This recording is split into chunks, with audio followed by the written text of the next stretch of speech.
എന്റെ പ്രിയപ്പെട്ടവനെ, നിന്റെ ജീവിതത്തിലെ കഷ്ടതകളിലേക്കും പ്രയാസങ്ങളിലേക്കും വേദനകളിലേക്കും നീ എത്രത്തോളം അധികമായി നോക്കുന്നുവോ അത്രത്തോളം അധികമായി അവ നിന്റെ ഉള്ളിൽ വളർന്നുകൊണ്ടിരിക്കുമെന്ന് നീ അറിയുന്നുണ്ടോ? നിന്റെ ശ്രദ്ധ എവിടെയാണോ ചെലുത്തുന്നത് അത് നിന്റെ ജീവിതത്തിൽ വലുതായിക്കൊണ്ടിരിക്കും.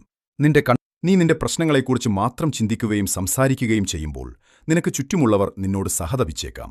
അവർ നിന്റെ അവസ്ഥയിൽ എനിക്ക് വലിയ വിഷമം തോന്നുന്നു എന്ന് പറയുമ്പോൾ ആ സഹതാപം നിന്റെ ഉള്ളിലെ വേദനയെ വീണ്ടും വലുതാക്കുകയാണ് ചെയ്യുന്നത്. വേദന വലുതാകുന്തോറും നിനക്ക് എന്നോടുള്ള വിശ്വാസം കുറഞ്ഞുവരും. അവിടെയാണ് നിന്റെ ശ്രദ്ധ എന്നത് ഏറ്റവും പ്രധാനപ്പെട്ട ഒന്നായി മാറുന്നത്. വേദപുസ്തകത്തിലെ ദാനിയേലിന്റെ ചരിത്രം നീ ഒരിക്കൽ കൂടി ഓർക്കുക. വിശക്കുന്ന സിംഹങ്ങൾക്കിടയിൽ ഒരു രാത്രി മുഴുവൻ അവൻ സമാധാനത്തോടെ ഉറങ്ങി എന്നാണ് നാം വായിക്കുന്നത്. ദാനിയേൽ തന്റെ ശ്രദ്ധ സിംഹങ്ങളിലാണ് പതിപ്പിച്ചിരുന്നതെങ്കിൽ അവനൊരിക്കലും ആ രാത്രി ഉറങ്ങാൻ കഴിയുമായിരുന്നില്ല. അവൻ ഭയന്ന് വിറച്ച് ആ കുഴിയുടെ ഏതെങ്കിലും ഒരു കോണിൽ പതുങ്ങിയിരിക്കുമായിരുന്നു. നിന്റെ ജീവിതത്തിലെ ഏറ്റവും കഠിനമായ നിമിഷങ്ങളിലൂടെ നീ കടന്നുപോകുമ്പോൾ ഞാൻ നിനക്ക് നൽകുന്ന ഈ ചിത്രം നിന്റെ ഹൃദയത്തിൽ പതിപ്പിക്കുക. ആ സിംഹക്കുഴിക്കുള്ളിൽ ദാനിയേൽ തന്റെ കൈകൾ പുറകിൽ കെട്ടി തന്നെ കാത്തിരിക്കുന്ന മരണത്തിലേക്കോ സിംഹങ്ങളിലേക്കോ നോക്കാതെ മുകളിൽ നിന്ന് വരുന്ന പ്രകാശത്തിന്റെ ആ ഒരു കിരണത്തിലേക്കാണ് നോക്കിയിരുന്നത്. അവന്റെ കണ്ണുകൾ സിംഹങ്ങളിലായിരുന്നില്ല, മറിച്ച് അവന്റെ ദൈവത്തിലായിരുന്നു.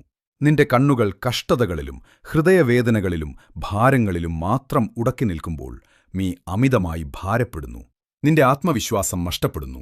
എന്നാൽ ആ സിംഹങ്ങളെ സൃഷ്ടിച്ച സർവശക്തനായ ദൈവത്തിലേക്കാണ് നീ നോക്കുന്നതെങ്കിൽ സിംഹങ്ങളുടെ വായടയ്ക്കാൻ എനിക്ക് കഴിയുമെന്ന് നീ തിരിച്ചറിയും. നിന്റെ ശത്രുക്കളെ ഒരു നിമിഷം കൊണ്ട് ഇല്ലാതാക്കാൻ എനിക്ക് കഴിയും. പക്ഷേ നീ എന്നിൽ വിശ്വസിച്ച് വിശ്രമിക്കാൻ പഠിക്കാനാണ് ഞാൻ ആഗ്രഹിക്കുന്നത്. ദാനിയേൽ ഉറങ്ങാൻ പോകുന്നതിനു മുൻപും ഉണർന്ന ശേഷവും മുകളിലേക്ക് നോക്കി പ്രാർത്ഥിച്ചത് അവൻ എന്നെ അനുസരിച്ചതുകൊണ്ടാണ്. നിന്റെ വികാരങ്ങൾക്കനുസരിച്ചല്ല, മറിച്ച് എന്റെ പ്രമാണങ്ങൾക്കനുസരിച്ചാണ് ഞാൻ പ്രവർത്തിക്കുന്നത് എന്ന് നീ മനസ്സിലാക്കുക.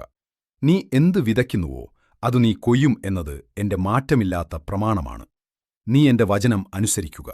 അതിന്റെ പരിണതഫലങ്ങൾ എനിക്ക് വിട്ടുതരിക. എന്നെ അനുസരിക്കുന്നതിൽ നിന്നുണ്ടാകുന്ന ഏതെങ്കിലും ഒരു പ്രശ്നത്തെ കൈകാര്യം ചെയ്യാൻ എനിക്ക് കഴിയില്ല എന്ന് നീ കരുതുന്നുണ്ടോ? ഒരിക്കലുമില്ല.